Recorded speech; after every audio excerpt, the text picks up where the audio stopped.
This is Bootsie, and we have a little story to tell. If you're a regular follower of this channel, you might know that we had been considering, and by the way, that's Apple, her daughter, who is being really a pest. If you're a regular follower of this channel, you might know that we had decided that we were going to try breeding Bootsie one more time. She's had 2 previous litters, had some very nice puppies, Apple being one of them. Then, as far as we're concerned, the best one of them. Yes, you're a good girl. We used a stud dog that was located about a 9-hour drive away. So when that happens, you have to take all kinds of unusual measures. One thing you might not realize is that nowadays dog breeding is a lot more than putting 2 dogs out in the backyard and letting them do what comes naturally. Most breedings today are actually done by artificial insemination. The last time we used this stud dog, which was with Bootsie's sister Lizzie, it was actually not too bad. We had the sperm collected. It was chilled and extended, packaged in a refrigerated container, shipped overnight to my vet, and my vet did a transcervical insemination, and the result was a very nice litter of 5 puppies. But that was not really an option this time. Bootsie was due to come into season and be ready to be bred right around the same time as a dog show, a big dog show that we had made plans to go to, and that the stud dog also was entered in. So what we decided to do was to take her with us and hope that the timing was exactly right. Normally we do several progesterone tests to see if we can pinpoint the day that the girl is ovulating. We took our chances. We took Bootsie with us. She went home on Monday with the stud dog, and their vet did a progesterone test Monday morning.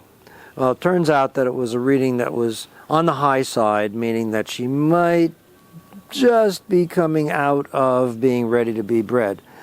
But it was not but it was within reason that she might be able to have a litter, so we decided to go ahead with the insemination that day anyway.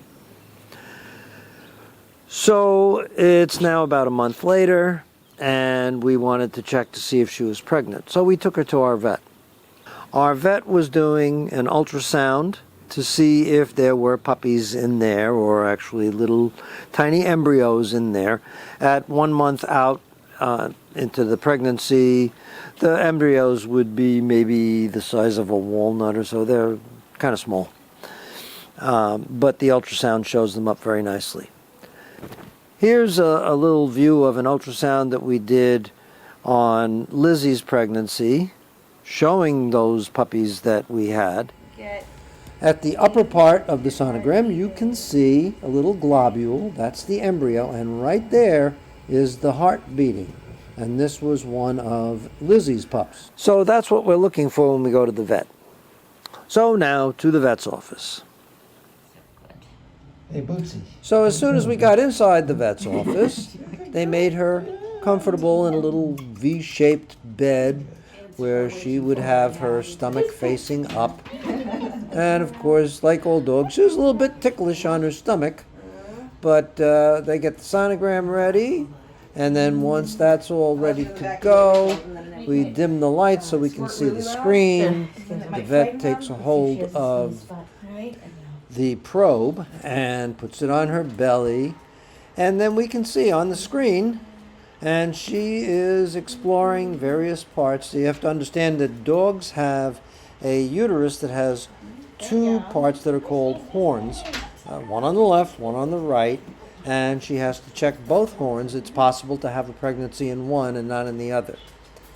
But as time went on, we realized that we were not seeing any of those little embryos.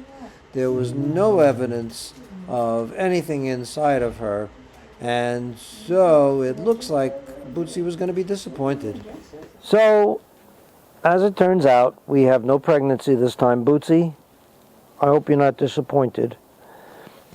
We might still try to breed her the next time she comes into season, which will be in the late summer.